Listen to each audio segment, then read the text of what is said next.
Hi, and welcome back. Today, we're doing part two with Evan so that we could see some other things that he's been working on. They're very innovative, they're very interesting, and they really have a lot of promise for the future. So, with that, I'm going to kind of just turn this over to Evan and let him talk to you about these things. A, because I probably can't pronounce them correctly, and B, he knows a lot more than I do. So please help me welcome Evan EuDaly. Hey, Okay. thanks, Harry. All right. So, man, clue us in. This is some Sure. really neat stuff you're doing, and Yeah. I So, yeah. last time I was on, I kind of talked a little bit about the history of the body work that I do, TKM, and the older version of it, which is Jinshin Jitsu. I thought that today I would kind of go into more of the new stuff, more of like the stuff that I'm currently studying and I feel has a lot of promise. So I'm going to kind of pick up on the idea of layers that we did touch on a little bit in our last podcast, which is that the body is divided up into 5 layers of circulation unevenly, basically, that kind of govern all of the processes in our bodies. Those layers are in general, they are comprised of a bunch of different pathways. So I'm gonna share my screen here real quick, and we're gonna go over those pathways. When I teach on this, um, there's a little bit of a misconception that can occur, and so I thought it would be worthwhile to kind of go over it. So what you guys are seeing is just a layered PDF that I've worked on for a little while now.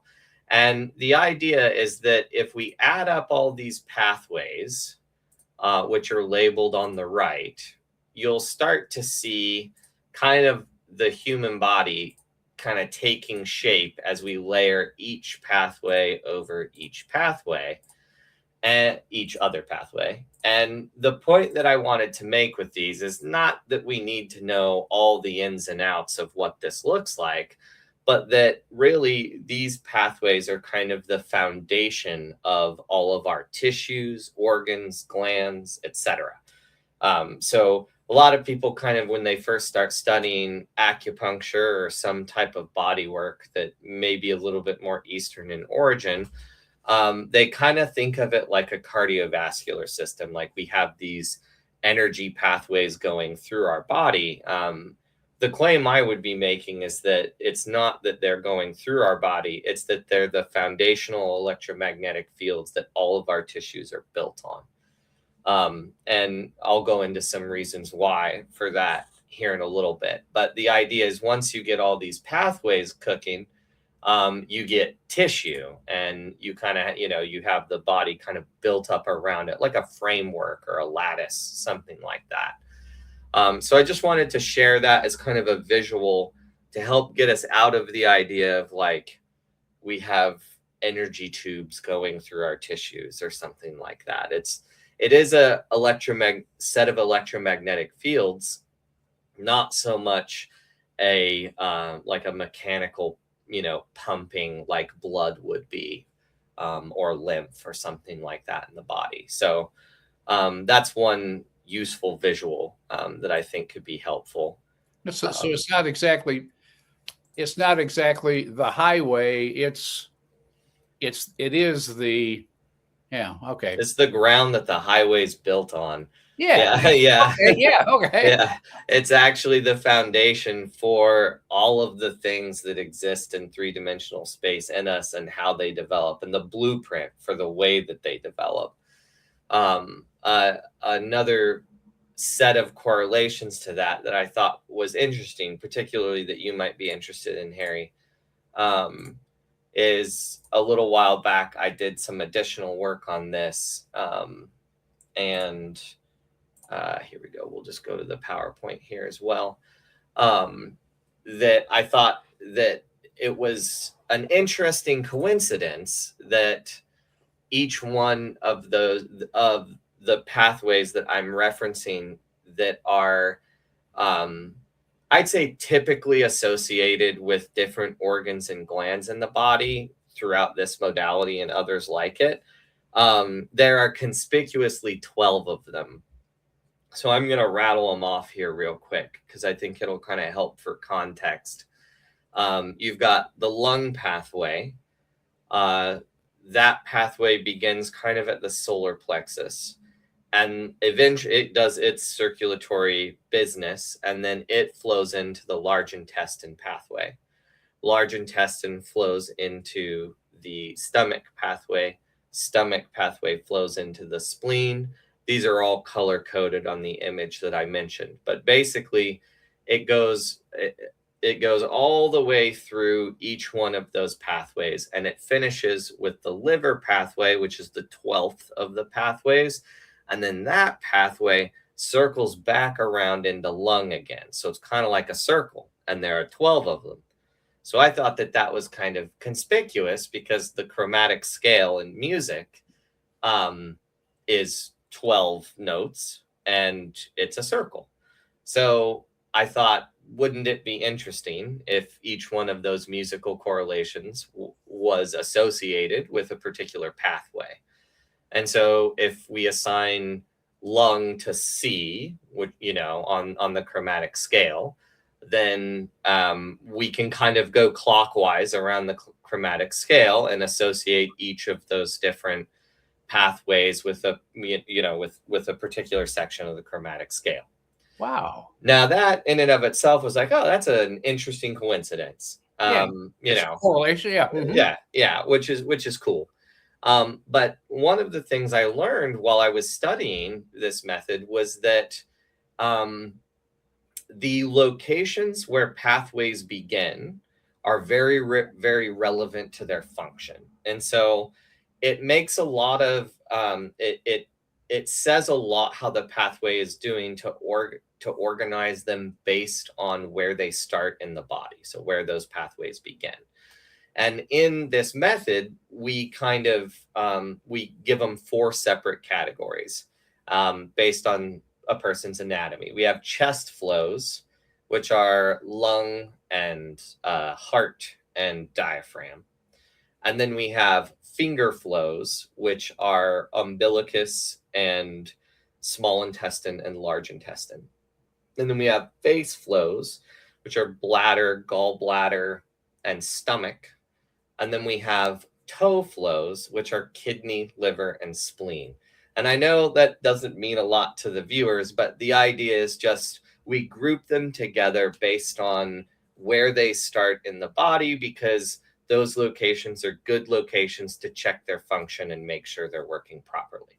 Okay, so now to take this back to music, I thought it was interesting that if you transpose the chromatic scale into the circle of fifths, every chest flow is a major third of every other chest flow. So lung, heart, and lung, heart, and diaphragm are major thirds of each other, and they all happen to start in the chest. And then umbilicus, large intestine, and small intestine are major thirds of each other, and they all start in the fingers. So, and so forth and so on with the face and the toe flows. So I thought the interesting correlation was that what sounds melodic to us, or what sounds musically interesting to us, is kind of how we organize music into the circle of fifths. And I just thought it was not a coincidence that the circle of fifths reorients the chromatic scale into chest, finger, face, and toe flows without changing anything. That's just a representation of the way we organize music. And I think that's relevant to the way that our bodies are organized. So sorry to go off on a tangent. No, go ahead. But yeah, that's my middle name, is Tangent. Are you familiar with Bach's Goldberg variations and the healing powers of those, the legend behind that? So only a little bit. I'm going to go in and I'm going to see about those. Yeah. Yeah, those major thirds. Yeah, yeah, I've had a major fifth or two in my day, right. but that's Well, very interesting. yeah, I just thought it was an interesting organizational structure, and I don't think it's a coincidence that the chromatic scale is the way our bodies are set up, one pathway flowing into another, and That is then very cool. transposed into the circle of fifths, it's the way our bodies are set up based on where those pathways begin. Wow. So I think that's very interesting, and I've had so many I've had so many musicians that I've talked about this say, yeah, but it's totally arbitrary, and meaning like where you start on the chromatic scale. Yeah, right. And Okay. and I also know when I ask all of those musicians where they start, well, they start with C. So if it's arbitrary, meaning they all organize it the same way, right? Because it's the way that they learned it. But Western music is based off of a quote unquote arbitrary starting location that everybody uses. Yeah, yeah. And I hate so there's part of me that's like, I'm sorry, but if everybody's doing it, I wouldn't consider that arbitrary. I realize this is kind of a chicken or egg question, but yeah, I find it interesting that there's so much consistency. interesting. Yeah. And so the Beach Boys really had it right when they said good vibrations, right? It's I all the kind mean, of vibrations. Yeah. Yeah. that's what we call these pathways in body physics is vibrational currents, and Oh, the idea behind that is basically, again, to get away from the energy tubes concept, it's really about the electromagnetic vibration or the wave that produces certain types of tissues, organs, and glands in the body. and So I think, as to the frequency and yeah, yep, okay. yep. Tell So tell me more. yeah, okay. So that I thought was interesting. Where things kind of went after that, it probably requires even a little bit more explanation. So I'm going to show a kind of complicated chart here, but I promise I'll do my best to explain it. So in this modality, one of the main areas of study is a process called checking pulses, or even checking sensation would be maybe another accurate term to describe it.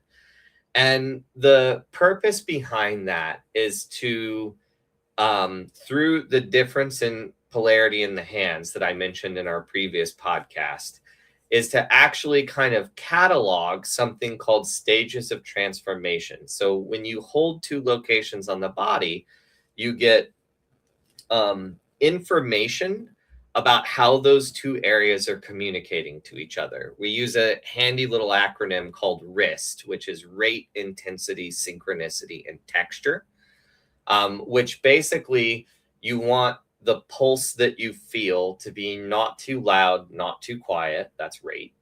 Not, or I'm sorry, that's intensity. Not too fast, not too slow. That's rate. You want it to be synchronized between your hands. And then you want the texture to feel basically like a sine wave. A lot of the metaphors that are used for this revolve around baking. So I apologize to any viewers who've never done any baking, but the idea is that you want the tissue to kind of feel like a cake that's done. So you can push down on it and it'll give way between your fingers, but when you move your hand, it'll go back to its original shape, right? So that that series of effects that we're looking for, we call stages of transformation in the tissues, and that's in a particular order. The orders mentioned are the third. Well, I don't have to get into the details of all that, but basically, it's in a circular order that looks like it does on the slide here, and basically the insight that I had is I had learned that order of feeling tissues. I had worked on many hundreds of people and been able to feel that consistently in everyone that I worked on. Now, eventually, I came across a book called Timaeus, which is a very old book, and it comes from I think written down by Aristotle, but written by Plato. I think it was like a dictation thing. I'm not exactly sure how things worked back then. But the idea was basically that everything that exists in three-dimensional space is divided up unevenly into 5 different categories. And when I learned that the human body was divided up into 5 different layers that we called stratums, that again seemed like an interesting coincidence to me. In Timaeus, Plato talks about something called Platonic solid geometry, which is that everything that exists in three-dimensional space is made out of the geometric shapes that you see on the PowerPoint here. Oops, there we go. So that's the dodecahedron, the icosahedron, the octahedron, the hexahedron, and the tetrahedron. Those are really fancy ways. That's a really fancy way of saying dice. Basically, every one of those shapes has equal sides and faces, and those equal sides and faces, no matter how, because they're equal sides and faces, no matter how you orient them in three-dimensional space, they're all the same and stable. These are basically principles of design that are used all over the place, especially in architecture. If you look around, everything that's built is built out of these shapes because they stand up in 3 dimensions. Okay, so that, do we have any questions about that so far? No questions right now. I'll let you lay the foundation, because I don't know where this is going. Yeah. Okay, so the next thing I'm going to get into is the geometric proof of what I'm talking about. So this is something called Euclidean geometry, and it's been around since 430 BC, basically stating here's the geometric proof of the 5 Platonic solids. Here's the angles that they operate off of, and basically this proof states that these are the only 5 shapes that can exist in 3 dimensions with these properties. And that has not been disproven since 430 BC. I won't get into all the reasons why, but it seemed very interesting to me that, like, no matter how many points you threw into 3-dimensional space, no matter how many lines you drew through those points, you could not make more stable shapes than these 5 shapes. Pretty interesting piece of geometry trivia. 2 of those shapes have something built into them called a phi ratio. A phi ratio is a formula that's required to plot them in 3-dimensional space. And there are examples of phi ratios all over nature. One of them in biology is called phyllotaxis, which predicts how a tree will grow. There's another one that is associated with the organizational structure of sunflower seeds in a sunflower to pack them as tightly as possible. That's based off of phi ratios. Another one would be the spiral that exists in a nautilus shell. That is also a phi ratio, or at least an approximation of one. To show phi ratios as another mathematical form is basically 0.618 of 1, which I'm showing here. So all the blue lines are 0.618 and all of the red lines are 1. So that means that all of the blue lines are just a little over half the length of the red lines on this diagram.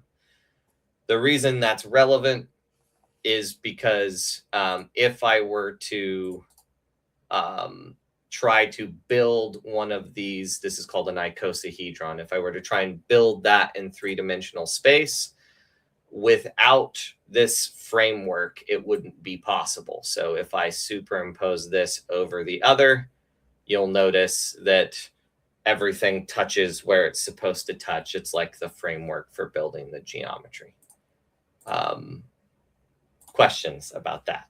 Thank you. Yes, I was going to jump in a second to go, Sure. Phi is a PHI? That's correct. Okay. Yeah. Right. Yeah. So a phi ratio is PHI, and it's basically a formula. What you do is you'll add two numbers together. So 1 and 1 is 2, and then 2 plus 1 is 3, and then 3 plus 2 is 5, and then 5 plus 3 is 8, and then 8 plus 5 is 13, and then 13 plus 8 is 21. And basically you take the larger of the two numbers and add it to the next one. Okay. And that's how you get the phi spiral in nature.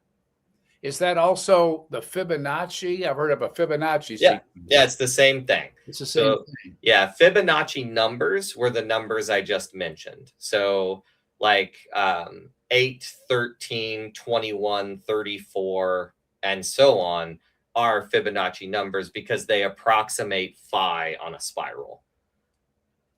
Huh. And tell me, what is phi? Phi is the ratio of like 0.618. Oh, that's the 618 to 1. 618 thing. Yeah. Okay. Mm-hmm. Which what we're talking about is just different ways to represent phi in mathematics or in biology or in whatever system you're looking at. It's a principle of design. And Mother Nature uses it a lot. Correct. In plants, in us, in every. Yeah. So that's exactly what I wanted to get to, is how that's used in us, because that turns out to be relevant in terms of our body dimensions, and I'll give an example or two of that as well. So here's a few. In healthy hearts, the vertical and transverse measurements conform to the golden ratio, which is another word for phi. I've heard of the golden ratio. Yeah. Despite variations in absolute dimension. DNA molecule measures approximately 34 angstroms in length and 21 angstroms in width. Those are also approximations of phi. And then another good example, there's a whole bunch of anatomical examples, but an easy one to show here is that the first bone in your finger is 0.618 of the second bone, and the second bone is 0.618 of the third, and your finger is 0.618 of the section of your palm, and your fingers to your wrist is 0.618 of your forearm. That's just a set of examples. And of course, there are approximations. There are slight variations within that.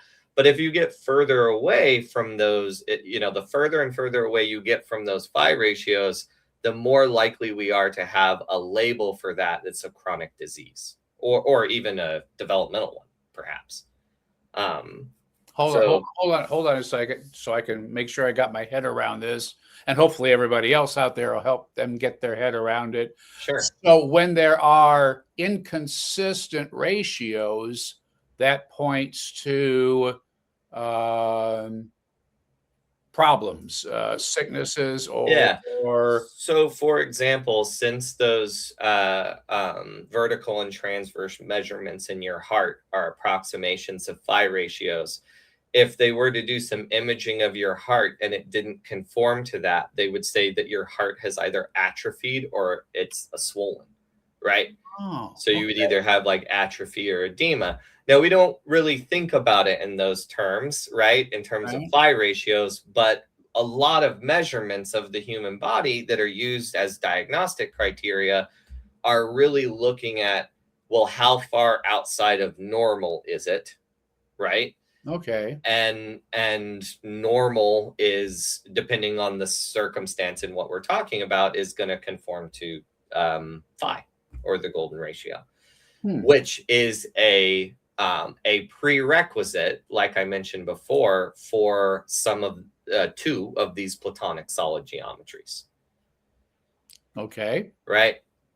So one of the reasons that that's relevant is because those Platonic solid geometries, I believe, are equivalent to the stratum layers that I studied when I was first learning Jinshin Jitsu and TKM. So I don't think that it's necessarily even a metaphor. I think that what Plato was talking about as far as 5 fundamental shapes that make up 3 dimensions, and then what my teachers were talking about in terms of 5 layers of tissue that govern everything in the body, I think that those 2 conversations are really coming at the problem from a different angle, but fundamentally talking about the same thing. So one of the things I became really interested in was I came across a guy named Dr. Robert Moon. This is the best information that I know of that's publicly available. If anyone wants to look him up, some of his findings are detailed in the 2004 edition of 21st Century Science magazine, which is titled The Life and Work of Robert Moon, The Geometry of the Nucleus. So he came up with a 3-dimensional model for the periodic table of elements that follows Platonic solid geometry as the basis for those as the basis for 3-dimensional space, actually, because he's talking about the periodic table, which is what everything is made out of, right? Okay. Yeah. So he actually used that model. He was a chemist, physicist, and engineer, and he was one of the scientists who worked on the Manhattan Project. So he actually used that model to predict that that uranium would be the easiest particle to split for nuclear fission, and he made the 2nd cyclotron ever made. So he's a smart dude, basically. Wow. Yeah. Yeah. I never really thought about how did they figure that out? Yeah.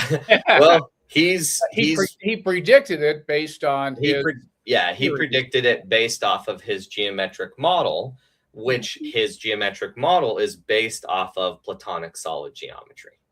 Wow. So one of the things that I was really interested in is making connections between Eastern medicine and Western medicine, because Eastern medicine is supposed to be, as I learned it, is supposed to be based on the principles of physics, and Western medicine is supposed to be based on biochemistry. And biochemistry and physics are hard sciences. They should be interrelated to one another. They're studying different scales, but they're studying reality. So they should conform to one another. And I think that Robert Moon's hypothesis is a very compelling example of that.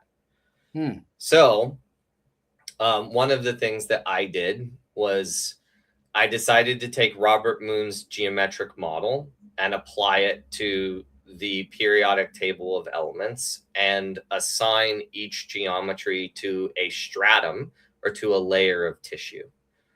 And with that, we've got the tetrahedron associated with bone, the cube associated with the epidermis, the octahedron associated with the dermis, the icosahedron associated with muscle, and the dodecahedron associated with blood or red blood cell content.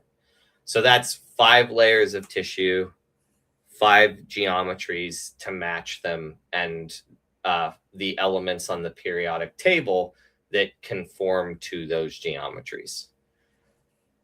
One way in which this has been practical is that it's allowed me to predict side effects that my clients might have from supplements or medications, with some pretty that's powerful. Yes, with some pretty extraordinary accuracy. And that's one of the reasons I want to talk about it, because if you are making a choice between different medications, or because they have multiple medications for some of the same things, and they work off of different chemical principles, right? And you're trying to decide which one you would want to take, it would be worth looking at their geometry to see what layer of tissue in the body they are most associated with, because then you could watch for side effects in those tissues or you could work on supporting those tissues so you didn't have side effects.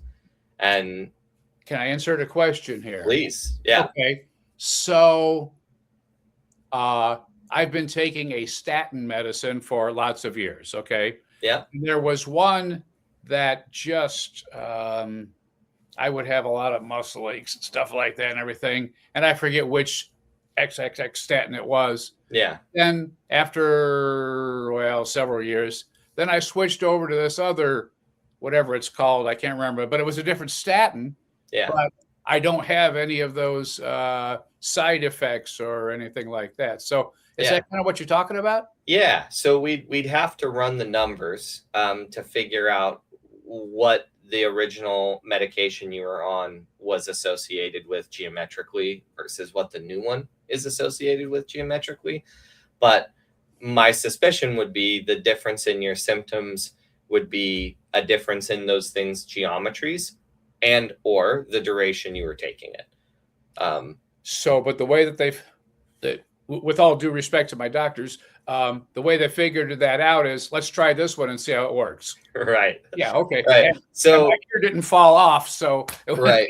So one of my critiques, I think there's totally room for both Eastern and Western medicine to work together. Like I'm not in any way. I'm a utilitarian about these kind of things. I want people to get as healthy as possible. That's right. However, but one of the things that really concerned me greatly is that when I started looking at the predictive power of the model and was getting some good results, some things that seemed really consistent and not impossible to keep track of, I started going, I wonder how this compares to the way that that pharmaceutical companies track side effects already. Like, I wonder if their model has similar predictive power. And I was horrified to find out that there wasn't one. So there was no predictive model about what side effects would be caused by this or that on humans, except for doing tests on humans or animals. So instead of theorizing, like based on the structure of, a compound, they'll make some theoretical assertion about this set of of chemical compounds being useful for X, Y, or Z, but everything I have read suggests that there's no predictive power in it at all, and without animal and human trials, they would have no data on it whatsoever. So what you're talking about, really, they're kind of using the best guess theorem and this other model that you're talking about. This is the model that you come up with by extending. I would say just expounded upon. Yeah. Expounded upon. Right. Yeah. Yeah. Yeah. So and that if like I've had enough success personally to be confident enough that it's better than nothing. and since I love your honesty. and since I can't find any written example of a model with any predictive power for this at all, in first place. Yeah, by default, which is a terrible, that to me was a terrible realization. It was like, how on earth? And then it also made me realize, well, no wonder so much money is being spent by these companies to try and find things that are useful when they don't have a model for anticipating what might be useful. It's like looking for a particular needle in a stack of needles. That's just not helpful. Yeah. So you could at least improve their efficiency with your model. Yeah. And the idea there would be is if the efficiency is approved on what chemical compounds would affect what types of tissue in the body, then less money would be spent on looking for those and therefore the price of medications would go down, in theory. In theory, right? Wow. And so, can you give me some examples of success stories that you have had with, or success stories that your patients have had because of your following your model? Yeah. So I had a client who was on a biologic, which is a complicated medication for cholesterol and things of that nature. And we were able to associate geometrically the medication with the side effects that the person was having. And so as a result of that, most of those side effects were gastrointestinal. They were affecting the digestive system. And the theory was that it was particularly affecting the tissue of the large intestine. So the lower GI tract, not the upper. So we ended up doing a whole bunch of different applications with this method, and then a whole bunch of other lifestyle support methods that we could utilize for the large intestine.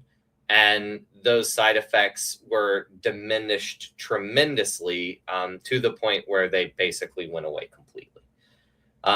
That's one good example. That's incredible. Wow. Another really extreme example, which I hesitate to talk about, but because it's still ongoing, but I'll not talk about names just, to protect the innocent. But another one is I worked with some partial success on a client with leukemia.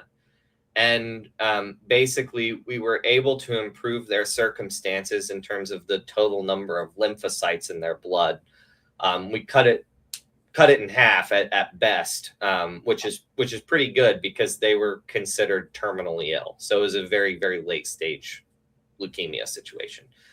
And the normal cocktail of medications was going to be complicated for them to take and potentially dangerous. And we ended up doing a little survey of those medications that are all different components of chemotherapies. And I had worked on this person a lot. And so I had felt those stages of transformation, and the priority the person was getting far and away was the fourth stage of transformation, which is the geometry that I have up on the screen now. And in looking at that, I compared that to the geometry of all of the medications that were components of their chemotherapy. And only one of them had that geometry. And I'm going to name drop the drug. I think I can do that. It was called Brukinsa. And the geometry of that drug matched the priority that I was getting for the person's tissues. So they did just a half dose of that one drug and nothing else. And their circumstances improved so dramatically that basically they're getting really close now to meeting the criteria for remission. They're on like a watch and wait protocol, basically, to make sure they continue to improve. Please let me take 2 steps back so I can fully understand. So cocktail, this mixture of various chemicals, medicines, whatever you want to call it. Okay. And they were ingesting that, and it wasn't. So they weren't actually doing any of the medications. Oh, they weren't. Because the prognosis was so poor on the medications that the oncologist was like, you can do it if you want, but it's basically a 50-50 shot of making you worse. Right. It's somebody's worst nightmare. Yeah. Okay. But you, with your model, you took a look at one of these chemicals, if you will. I actually took a look at all of the chemical compounds, and then the one that we chose was the one that matched the priority that we already knew they had. So they gave them a half dose of this single medication, And that in and of itself did the job better than the whole protocol usually does, everything combined. Dang. Yeah. That's very possible. And I understand this is still in process and everything. Yeah. But that's pretty damn strong. Yeah. That's why I wanted to talk about it, because yeah, I hear you. It's And your worth a last conversation. episode, our last episode, you talked about it was your wife's grandmother who was in stage 4. Yeah. Was it That was ovarian cancer. Ovarian cancer. Okay. Yeah. I knew it was some bad stuff. So, yeah. So, yeah. And she got really good results too. I've had many other examples of other clients getting similarly fantastic results. And sometimes it's a result of understanding these geometry correlations, and sometimes it's a result of a combination of diet and lifestyle changes and hands-on work that we do, as well as medications. And then sometimes we don't do the medications if they're not, if they don't have a good track record for the disease in question. Which last time was more about the body work and everything. Right. Now you're actually talking about the chemical structures. Right. And ingesting into our body. Yeah, absolutely. And I want to just say for the record that,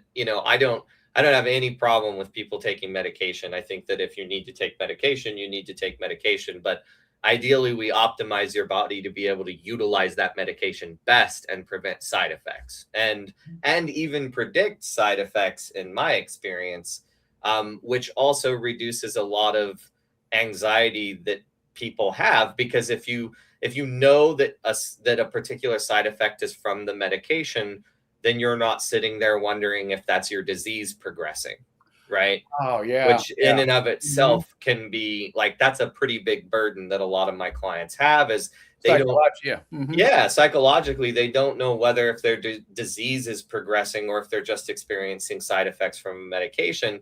And I mean, as much as I appreciate the work that medical professionals do, they don't know either. And so it's hard to reassure somebody about something that you don't really have a whole lot of context for, because everybody's reaction is quote unquote different. But I think that those differences are predictable based on the geometry of the stratums in question. That's wonderful. That's wonderful. So, so in a very small way, my experience with the statins, because one chemical makeup was a little bit different than the other one, they matched up with my hedrons or whatever. Those big words music. That could certainly be a relevant ingredient. And the point that I want to bring up is that if it's a relevant ingredient, then it's not being taken into consideration. Right. And it should be. So, wow, that is really cool. And I don't want to get too far into something. Is there another? I mean, it's great and it's very exciting. Is there anything else that you wanted to share with us today? Let's see. I think that pretty much covers it. What I was interested in. I am happy to go over any questions you have about any of this as well.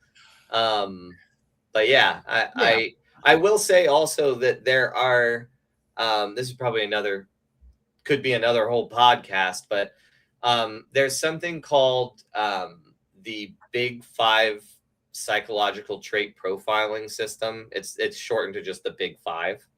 Big 5. So it's a very long. It's not a basketball team. No. Although I suppose that is it's like March Madness, right? There's I'm sorry, but no, the Big 5. I'm not familiar with that reference. So that actually it's a psychological profiling system that measures traits that are that have been found through work in psychology to be consistent between all humans. So, for example, any culture. Yeah, exactly. That's exactly what they were measuring against. Is basically, it doesn't matter where you're from, your psychology can be measured this way. Wow. Those traits are agreeableness, openness to experience, conscientiousness, extroversion, and neuroticism. And it just so happens that there are 5 of them. And it yeah, just that so number keeps coming up. 5. Hey, check yeah, it out. I yeah, got 5 fingers. yeah, and it Don't also worry. I'm not yeah, going to take my shoes off. No, yeah, go ahead. yeah. But it also happens. It also happens that those traits, so openness to experience, conscientiousness, extroversion, et cetera, et cetera, et cetera, produce, based on the tissue being affected in you physiologically, produce changes psychologically. So, for example, if you have a 4th layer physiological issue, like what we just talked about with my client with leukemia. Okay. Should I go back to the screen? No, that's okay. No, okay. But I would make the prediction, and I have seen over and over again in my own practice that person's trait neuroticism increases. I'm sorry. Neuroticism. What is that? Their sensitivity to negative emotion. So that's the definition of trait neuroticism. So, as opposed to optimism. As opposed to, so for example, 2 people hear a gunshot in the distance, and one person jumps and starts running, and the other person looks over and goes, "Oh, right." So their nervous system becomes much, much more heightened to negative emotion. Things that were mildly inconvenient before become much, much more so. Oh. So I'll give another example that might also be helpful. Mm-hmm. The first layer of tissue is the epidermis, right? Okay. That's the geometry associated with the cube. Okay. Yep. That. Okay. All right. So the associated psychological state related to that is trait openness. So it's openness to experience. Okay. A person who has an epidermis issue that would cause them to, develop significant rashes. Maybe they're having a what would be a good example of this? We'll stick to the cancer example. Maybe they're having I have skin cancer. Yeah, maybe they have a skin cancer, Okay. right? Now, some people could say that comes from the dermis or what have you, but we'll just say epidermis for this conversation. Okay. An increase in stress to the epidermis, like sunlight, or like sunburn, or overexposure to radiation, or melanoma, or something like that, reduces openness to experience. Really? Psychologically. Hold on, I gotta process this. Okay. Right. Meaning that how you're doing physiologically impacts your psychological state, and vice versa, in specific measurable ways. Interesting. Yeah. Okay. So if a person, and this is again not just Western cultures, but in everybody. In fact, the Big 5 was studied specifically with the multicultural aspect in mind. It's what are the traits that are measurable in every culture, that are common to all humans, and they were able to measure 5 traits. Wow. Which this model would predict, if you take it to its logical extreme, which was Plato's original hypothesis, that everything that exists in 3-dimensional space is divided up into one of these 5. One of those 5. Yeah. Dang, this could be a whole nother podcast. Right. Stay tuned, folks. Stay tuned. This isn't like keeping you. It's just not a cliffhanger. Right. It's another tangent that could really be developed. But yeah. So what you're saying is the shape of your body affects the shape of your mind, and vice versa. And vice versa. Yeah. Which we hear a lot about. But that's something a lot more tangible. And so my goal is to want to quantify the relationship. Yeah. Right. Like, we know that your psychology and your physiology are really closely linked together. Of course, if you're ill, certain things become much worse psychologically, right? Or if you're feeling very healthy, certain things become much better. But the idea is, so what things? Like, I actually want to quantify those things, because then those relationships become a lot more useful and a lot more practical for people on a daily basis. Wow. Yeah. So one of the things it helps me do is, if I have a client who comes in with a bone cancer of some kind, I know that their trait conscientiousness is going to be affected by the bone marrow cancer. So trait conscientiousness in a word is like, being more conscientious is not being nicer, it's being more responsible, right? So the higher your conscientiousness is, the less likely you are to skip out on work. Oh, okay. All right. The less likely you are to call in sick. You're gonna work through it because you're very conscientious and you want to do a good job and get the job done, right? All right. So that number 5 attachment could match up with the shape that is in his bones? Correct. Wow. Okay. Yeah. I'm gonna have to let that one. Yeah.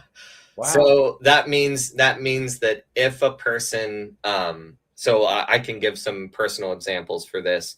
I score highly in trait conscientiousness, and that caused me to, in previous years of my life, to overwork myself to the point of it being damaging. Right. Yeah. And I've also broken both arms, my jaw, my tailbone, 2 ribs, 3 toes, my index finger, and dislocated my coccyx. Meaning, those were all healthy bones, or?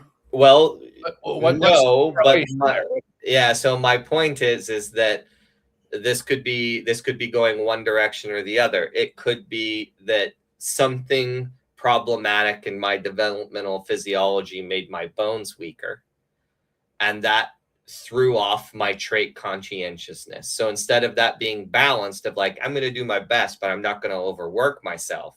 Okay. Right. It caused me to make choices. You were out of balance. Yeah. Oh. It caused me to make choices that put me out of balance even further. Or you could take it the other direction, and you could say, because my trait conscientiousness was way out of balance, I was much more likely to have fractures. Yeah. Okay. Chicken and the egg again. Right. But still, now I see that. But my point is there's an interrelationship there, which is measurable and quantifiable, and also gives me predictions about my clients with bone cancer or fractures, right? I can be relatively certain that the person with a bone marrow cancer or fractures or some type of issue in that layer of tissue is going to have an imbalanced trait conscientiousness, which would cause them to do the homework that I give them way too much or way too little. Okay. Yeah. So if I can figure out which way they're going psychologically, I can tailor the homework I give them, understanding that is the case.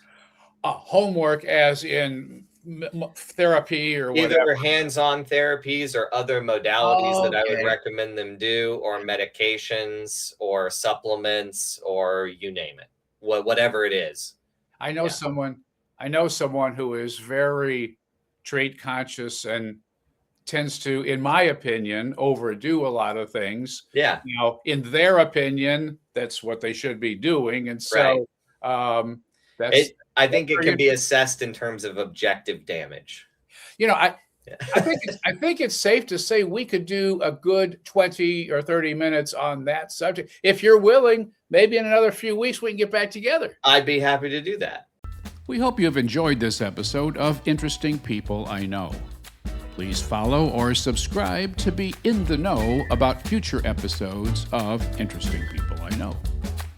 If you know of someone that I need to get to know and interview, please drop me a line at harrynogginsmusic@gmail.com.